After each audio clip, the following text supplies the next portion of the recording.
Hello friends, welcome to my YouTube channel. Friend, आज हम इस वीडियो में डिस्कस करने वाले हैं टॉपिक जिसका नाम है कम्युनिकेटिव लैंग्वेज टीचिंग। एंड ये आपने अगर बीएड फर्स्ट ईयर या सेकंड ईयर में पेडागोजी ऑफ इंग्लिश सब्जेक्ट लिया है तो उसमें यूनिट फर्स्ट का टॉपिक है। और बाकी भी आपको पेडागोजी ऑफ इंग्लिश के टॉपिक्स पढ़ने हो तो आप नई शुरुआत यूट्यूब चैनल को सब्सक्राइब कर लीजिए। एंड यहाँ पर आपको एक प्लेलिस्ट मिल जाएगी बीएड के नाम से, उसमें आपको हर एक टॉपिक की वीडियो मिल जाएंगी। सो स्टार्ट करते हैं कम्युनिकेटिव लैंग्वेज टीचिंग। सबसे पहले आपको ये बताना है कि ये जो कम्युनिकेटिव लैंग्वेज टीचिंग है ये किसने दिया है। तो ये किसने दिया है? डेल हैम्स ने दिया है। और कब दिया था? 1970 में। उसके बाद अगर आप चाहो तो आप ये स्ट्रक्चर बना सकते हो कि जो कम्युनिकेटिव लैंग्वेज टीचिंग है इसका मेन पर्पस क्या होता है कि बच्चों में क्या है, कम्युनिकेटिव कॉम्पिटेंस आ सके। बच्चे एक दूसरे से फ़ॉरेन लैंग्वेज, उस लैंग्वेज में बात कर सकें जो आप सिखाना चाहते हो। फॉरेन लैंग्वेज कह दो या फिर इंग्लिश, ठीक है। तो बच्चे में क्या है, कम्युनिकेटिव कॉम्पिटेंस कैसे पता चलेगा कब आ गया? जब उसमें लिंग्विस्टिक यानी कि उसे वोकैब की, ग्रामर की, प्रोनाउंसिएशन और डिस्कोर्स इन सब की नॉलेज हो जाएगी। सोशल लिंग्विस्टिक यानी उसमें क्या है, प्रैग्मेटिक डेवलपमेंट हो जाए। बच्चा जो सोसाइटी में लैंग्वेज है, जो भी थॉट्स हैं वो एक लॉजिकल वे में बोल सके। स्टैटिस्टिक और डिस्कोर्स, डिस्कोर्स का मीनिंग होता है how to produce oral and written test. इस तरीके से अगर आप चाहो तो आप लिख देना, अदरवाइज आप इसे ना भी लिखो तो कोई बात नहीं। आपको मेन बातें क्या लिखनी है कि ये किसने दिया है। दूसरा कि ये जो कम्युनिकेटिव लैंग्वेज टीचिंग है इसका गोल क्या है। तो इसका गोल है इंटरेक्शन टारगेट लैंग्वेज में, कि बच्चा दूसरे पर्सन से टारगेट लैंग्वेज में बातचीत कर सके। कम्युनिकेटिव कॉम्पिटेंस आ जाए, मीन्स उससे ग्रामर की नॉलेज अच्छे से हो जाए, प्रोनाउंसिएशन अच्छी तरीके से हो जाए, ये सब। और इस जो कम्युनिकेटिव लैंग्वेज टीचिंग है इसमें मेन क्या होता है, मीनिंग इज़ पैरामाउंट। आपने सब्जेक्ट लिया है फिर वर्ब फिर ऑब्जेक्ट, ऐसा कुछ भी नहीं है, स्ट्रक्चर नहीं होती यहाँ पे। मेन क्या है, मीनिंग, कि जो भी आपने इंग्लिश में सेंटेंस बोला है उसका एक मीनिंग निकल कर आना चाहिए। इसके अलावा कोलैबोरेट लर्निंग करवाई जाती है इसमें, ताकि बच्चा अच्छे तरीके से इंटरेक्शन कर सके। ओरल लैंग्वेज पर ज़्यादा फोकस किया जाता है और जो टीचर है उसे फैसिलिटेटर के रूप में देखा जाता है। और इसमें जो बच्चे की एरर होती हैं उन्हें टॉलरेंस किया जाता है। ये सोचा जाता है कि बच्चा गलतियां कर करके सीखता है, तो अगर वो कुछ गलत बोलता है तो उसे कुछ भी नहीं कहा जाता है, टॉलरेट किया जाता है। Tolerance of learner error. उसके बाद है फोकस। इसमें फोकस एक्यूरेसी और फ्लुएंसी दोनों पर ही किया जाता है, बट मेन फोकस फ्लुएंसी पर किया जाता है। एक्यूरेसी का मीन्स होता है कि बच्चा प्रॉपर वे में अच्छे तरीके से बोल सके। फ्लुएंसी का मीन्स है कि जो भी वो बोल रहा है उसमें वो हेजिटेट ना हो, प्रॉपर वे में वो एक अच्छे तरीके से बोल सके। तो ज़्यादा जो फोकस है वो किस पर किया जाता है, फ्लुएंसी पर किया जाता है। लिंक विद ऑल स्किल, इसमें हर एक स्किल को इक्वल इम्पोर्टेंस दी जाती है, listening, speaking, reading and writing.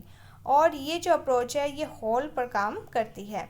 Students introduce and discover grammar rules, कि बच्चे को क्या है, इंड्यूस, बच्चे को क्या है कि पहले एग्जाम्पल वगैरह करवाए जाते हैं, उसके बेस पर बच्चा क्या है, ग्रामर रूल्स बनाता है।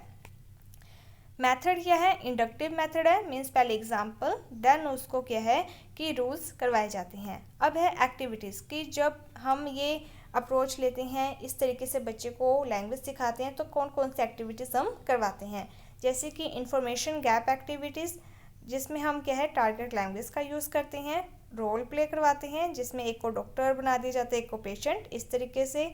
जिक्सा एक्टिविटीज़ करवाई जाती है। ओपिनियन शेयर एक्टिविटीज़ करवाई जाती है जिसमें बच्चा टारगेट लैंग्वेज में ही अपने ओपिनियन शेयर करता है।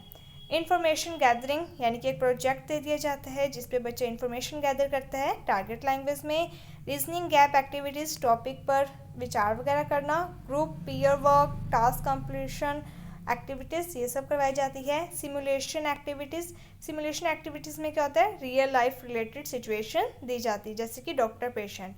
उसके बाद है यूज़ ऑफ ऑथेंटिक मटेरियल, इसमें क्या है कि ऑथेंटिक मटेरियल का ज़्यादा यूज़ किया जाता है। मेनली जो कुछ भी यहाँ पर करवाया जाता है वो कल्चरल रिलेट करवाया जाता है। एक्सपोजर ऑफ रियल लैंग्वेज और ये टारगेट लैंग्वेज में करवाया जाता है। जो भी करवाया जाएगा वो बच्चों के आसपास जो भी बच्चा नॉर्मल वे में देखता है उसके लाइफ से रिलेटेड बातों पर ही मेन करवाया जाता है। इसके बाद है कि इसको यानी कि अगर हम इस अप्रोच को अपनाते हैं तो इससे क्या क्या बेनिफिट होते हैं। तो इससे क्या होता है कि बच्चों का इंटरेस्ट डेवलपमेंट होता है, जो कुछ भी दिया जाता है टास्क में वो बच्चों की नीड के अकॉर्डिंग, उनके मेंटल लेवल के अकॉर्डिंग दिया जाता है।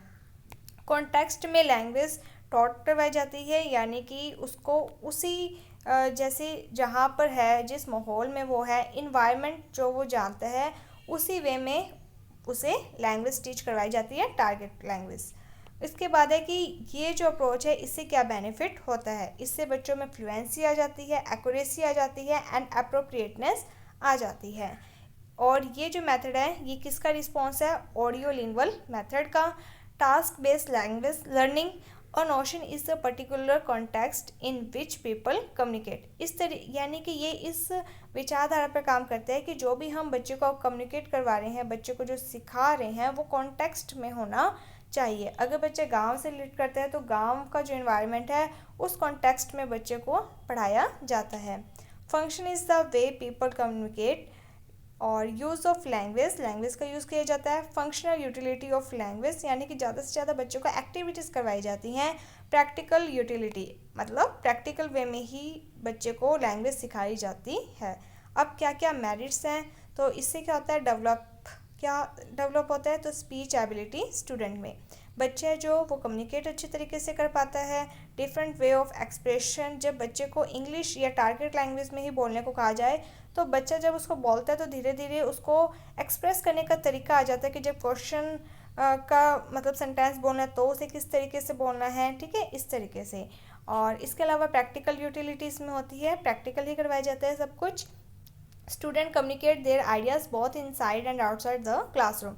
इसके साथ ही इस मेथड के थ्रू क्या होता है कि जो बच्चा है जो वो इंग्लिश लैंग्वेज को बोलता है या टारगेट लैंग्वेज को बोलता है तो वो स्कूल में भी और स्कूल के बाहर भी उसी का ही यूज़ करता है कम्युनिकेट करने के लिए। किसी भी तरीके से टीच करवाओ, मेनली चाइल्ड कम्युनिकेट कर सके। ये जो कम्युनिकेटिव लैंग्वेज टीचिंग है इसका मेन पर्पस क्या होता है कि बच्चे को कम्युनिकेट करना आ जाए टारगेट लैंग्वेज में, चाहे आप कोई मर्जी टेक्निक का यूज़ कर लो। इसके अलावा इससे कॉम्प्रिहेंसिव कम्युनिकेशन प्रोनाउंसिएशन आ जाती है, इफ़ेक्टिव कम्युनिकेशन हो जाता है। और judicious use of native language is accept is short, यानी जो इफ़ेक्टिव कम्युनिकेशन इज शॉर्ट जो है वो 6 पॉइंट का है। और 7th में है judicious use of native languages accept, कि जब आप कम्युनिकेटिव लैंग्वेज टीचिंग करवाते हो तो आप जहाँ पर ज़रूरत है वहाँ पर नेटिव लैंग्वेज मदर टंग का यूज़ कर सकते हो, तो ये बात भी इसमें कही गई है। और डीमेरिट्स क्या है, not properly and scientifically develop, कि ये अभी अभी न्यू आया है तो ये प्रॉपर तरीके से अभी डेवलप नहीं हुआ है। डोंट गेट प्रॉपर इन्वायरमेंट, बच्चे को प्रॉपर इन्वायरमेंट अभी नहीं इतना मिल पा रहा है कि बच्चा क्लासरूम में तो भले ही टीचर के सामने कम्युनिकेट कर भी लेता है, लेकिन जैसे वो क्लासरूम से बाहर, स्कूल से बाहर जाता है तब उसको वैसा इन्वायरमेंट नहीं मिल पाता है। Train teachers are not available, इसके साथ ही जो ट्रेन टीचर्स हैं वो भी अवेलेबल नहीं होते हैं हर एक स्कूल में। ग्रामर एंड स्ट्रक्चर इग्नोर, और यहाँ पर मेन फोकस किस पर किया जाता था, मीनिंग पर, कि बच्चा जो भी सेंटेंस बोल रहा है उसका मीनिंग निकल जाए, जिसके कारण क्या है कि जो ग्रामर और स्ट्रक्चर है उसको इग्नोर कर दिया गया है। इसके अलावा है सिलेबस कंप्लीट नहीं करवाया जाता है मेथड के थ्रू। इस मेथड के थ्रू क्या होता है कि बच्चे पर स्पीच फोकस ज़्यादा होता है, जिसके कारण बच्चा कम्युनिकेट तो कर लेता है, लेकिन इस मेथड के थ्रू हम बच्चे की जो टेक्स्ट बुक होती हैं वो हम पूरी नहीं करवा पाते हैं। सो ये बात इसमें डीमेरिट के रूप में आती है। सो होप आपको ये जो टॉपिक है वो समझ में आ गया होगा। कोई भी प्रकार का अगर आपको डाउट होता है तो आप कमेंट सेक्शन में बता सकते हो, या फिर आप टेलीग्राम ग्रुप नई शुरुआत को भी ज्वाइन कर सकते हो और वहाँ पर भी अपने डाउट्स वगैरह पूछ सकते हो। अगर आपको ये वीडियो अच्छी लगी है तो like my video, subscribe my channel. Thank you friends for watching my video. Thank you.